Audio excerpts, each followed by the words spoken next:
Hey everybody, welcome back to another Flea Market Finds episode. I think if you like machinist tools, you're going to really like this episode. This episode is going to feature items that I picked at a flea market I went to back on October 18th, and I got a few odds and ends, but I hit one dealer and I was able to put together a really sweet deal on quite a few machinist tools by bundling a large amount together, and then he had a little item there that I had been looking for my milling machine. It was kind of one of those things I didn't have an immediate need for it, but I always thought in the back of my mind I wouldn't mind having one of those. They're usually pretty pricey. He had one there that was pretty reasonably priced, and then we ended up coming to terms on a final price for that. So that'll be at the end of this video. I'll feature that item. I think you guys are going to agree that I scored really well on that. So other than me needing a shave, I got nothing else to tell you. Let's dive right in. This is one of those days that started out not so great. And I was walking around for quite a while early in the morning and just wasn't getting any real deals. Wasn't even finding anything, and it was looking kind of bleak. And then as luck would have it, a dealer came in a little bit later and started putting out some stuff. And I went over and ended up taking me 2 trips to the car to get all the stuff loaded up. Actually, I want to start with the last items I picked that day because I happen to have them right here on the bench. Work my way backwards on this pick, I guess. So the final item of the day was a dealer that I had bought a couple machinist tools from in the past, who usually is a little bit more pricey, less flexible on his pricing. So he didn't have really hardly any machinist tools, and all he had was this Starrett 0 to 3 inch depth micrometer. This is a number 440. It's actually in really nice shape. It's got the oldest style Starrett wooden case, and the rods aren't too bad. So 0 to 3 inch depth micrometer with the wrench, and this really old case for a last word, with a last word in it that, true to most early last words that I come across, it works, but is a little sluggish. Oh no, actually this one's not too bad. Might be confusing this one with another one. Actually, I think this one, yeah, it's in one direction. I think it's sluggish. So, of course, the last words, for those of you who don't know, they have a switch on the side, which you need to switch to get a change direction. So it's actually returning well every time in that direction. Like anything else, the more you play with it, the looser it gets. Anyway, that's a really early one there. So I ended up talking to him and trying to get him down on price on these 2 items. He wanted $35 for this and $15 for this.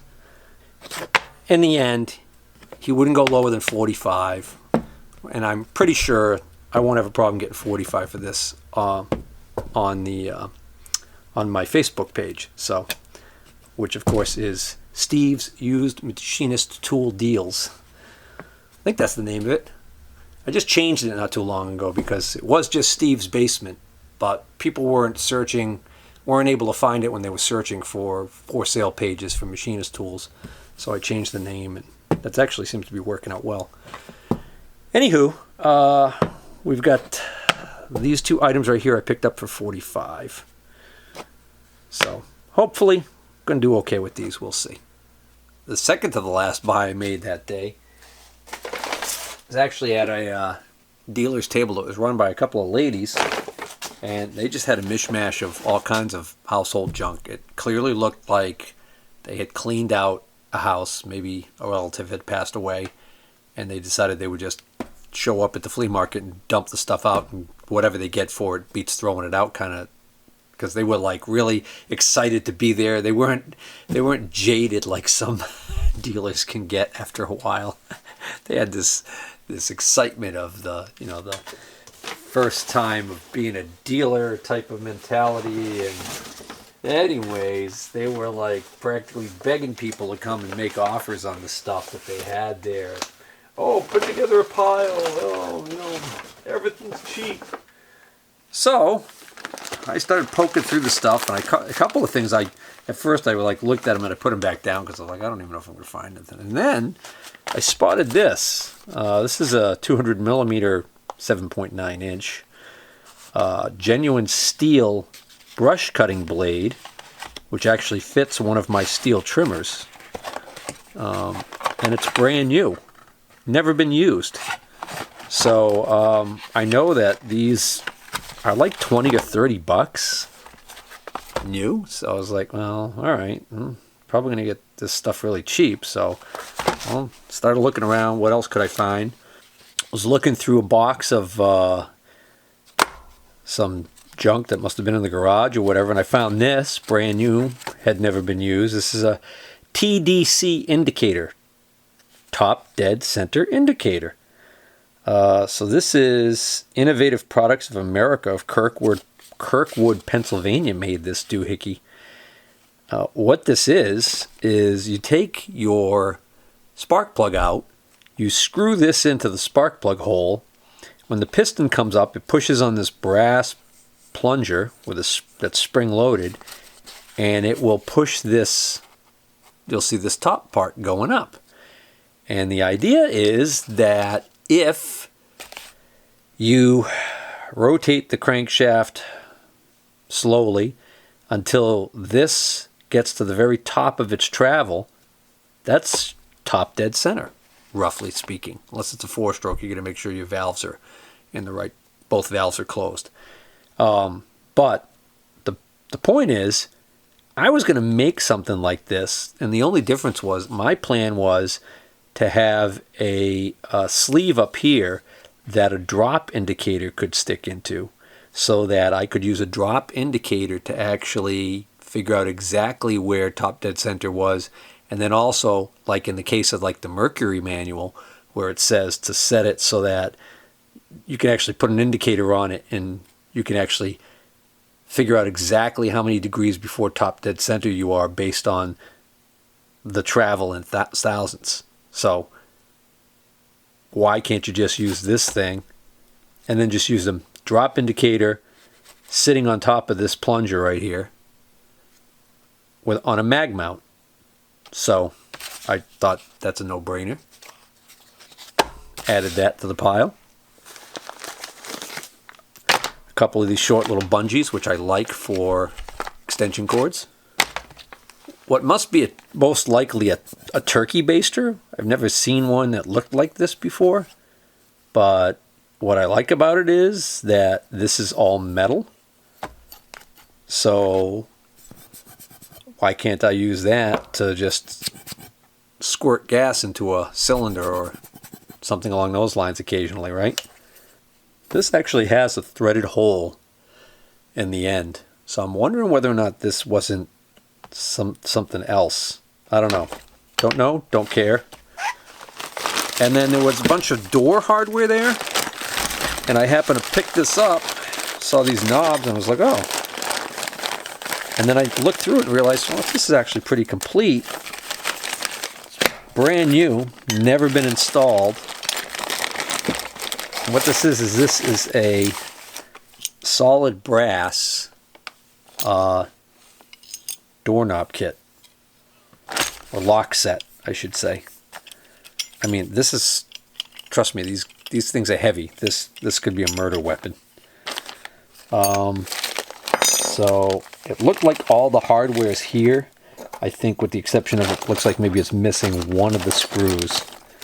Otherwise, looks like it might all be here. And you know, if you go to buy a decent quality lock set for a door in your house these days, it's not unusual for it to run you, you know, 30 bucks or more.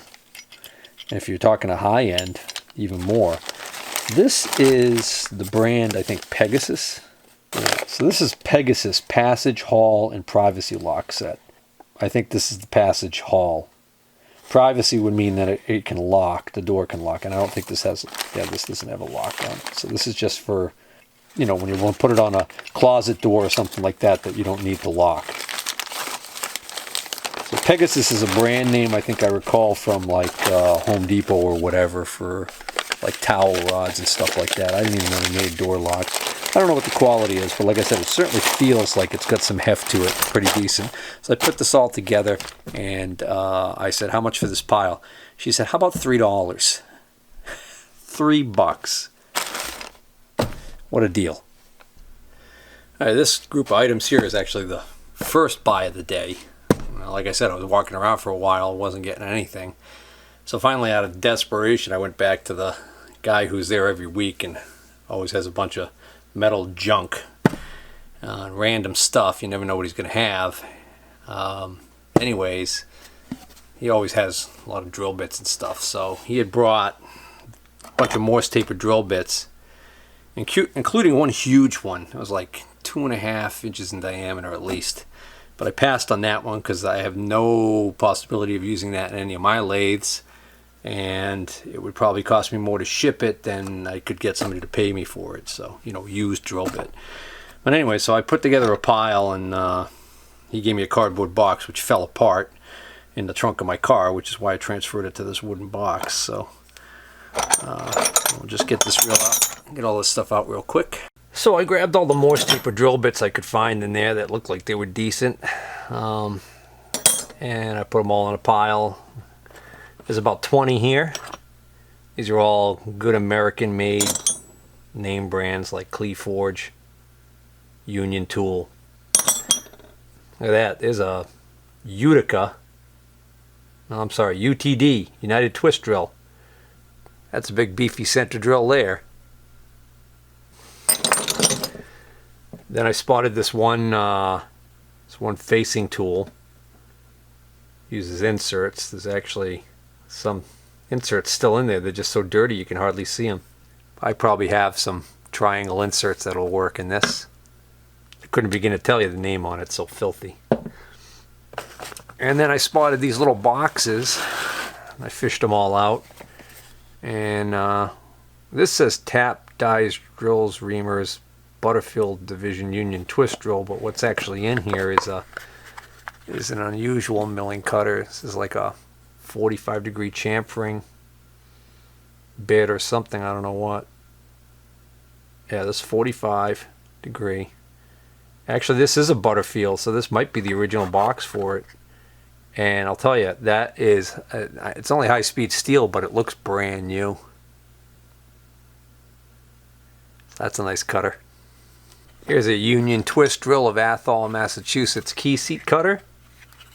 Here's another one. It's also Union Twist Drill. And then we got this little Brown & Sharp box. And that's a Woodruff key seat cutter. I didn't even know Brown & Sharp made these. Yep, and that's what's in there. Also appears to be brand new, old stock. So that's a good little score there. Oh, I almost forgot, I did make one other buy off of the guy who I bought the depth mic and the last word from for $45. He had these stack of these DeWalt cutoff wheels, and he actually decided to keep a couple for himself, and there was 4 left, and I got these 4. I think I got these for $3 for the 4, which is a pretty good deal. These are the DeWalt 8062s. So these are for metal and stainless. So they use the, was it A60T is the material, I guess, the oxide material or whatever. These are only like $2 and change on Amazon, but I mean, I got them for under $1 a piece, and they're brand new. And considering how quickly you go through these things, why not? Why not indeed? That brings us to the dealer that I ended up just going through all this stuff and pulling stuff together and, you know, asking him for if he'd take, you know, if he had something marked for 15, a couple of them marked for 15, I'd ask him if he'd take 25 for the pair, that kind of thing. And just kind of work my way down each of his tables. And ended up putting together quite a bit. I think I paid $140 for everything that we're about to go through here, except for the last item, which is a goodie for myself that I'm going to save to the end. Alright, so Starters, he had some indicators just loose in a tray with no cases or anything. And then this little accessory was there too. And the only one that was in there that I didn't take was there was a last word in there that was in pretty rough shape. So this is a Giraud called the Giraud test. Okay, and this is 0.0005. So this is a half thousandths indicator. It actually seems to work perfectly fine. There's actually a sticker on the side of this, interestingly enough. Apparently it was checked by somebody's department or calibrated back on March of 2017, and it was due in September of 2017. So somebody was using this at work. But the interesting thing about these is that I think this is an early Swiss-made indicator. So this is not junk. This is actually a good, a well-made indicator. The problem is I don't think parts are available for them anymore. So it's one of these things where it's like, yeah, you're going to have a really nice indicator for as long as you can, as long as it doesn't break. And then if it breaks, you might be able to get away with, having it serviced by somebody who has some parts indicators around, like Mark Ratkowski from MR Tool Repair, for instance. But anyways, I kind of like this. I might keep this one. It says Swiss-made 6 joules anti-magnetic. So, believe it or not, I think I ended up only giving like $20 for the pair of these. And that includes this little attachment, which is not a bad little attachment. And the other one is a Federal. And this is a Federal Testmaster half thousandths indicator. Providence, Rhode Island. This also appears to be in perfect working condition. Now, unlike that one there, this one's got the switch on the side. So we got to flip the switch to get it to go the other direction. And it does. Good. Nice little indicator. I'm going to be able to give somebody a really sweet deal on this. This one was also calibrated 5/5/2017. So around the same time frame.